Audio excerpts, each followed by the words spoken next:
Ang ini nga cave nagahatag ini sang isa ka importante nga role diri sa barangay Malabugas.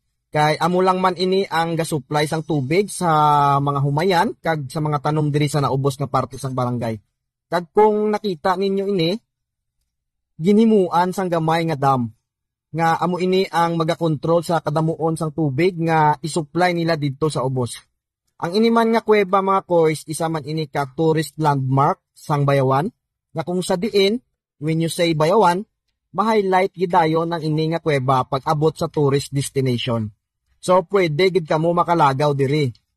Pero for some activity nga himuon ninyo diri like pagsulod sa kuweba or pag overnight, medyo gid ang permiso sang barangay or sang Bayawan Tourism Office for your assistance.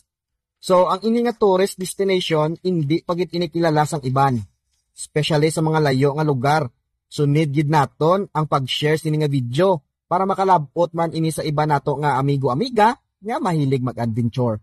So diri lang ta kutob kag I hope updan pagid ko ninyo sa aton next nga mga exploration diri sa banwa sang Bayawan.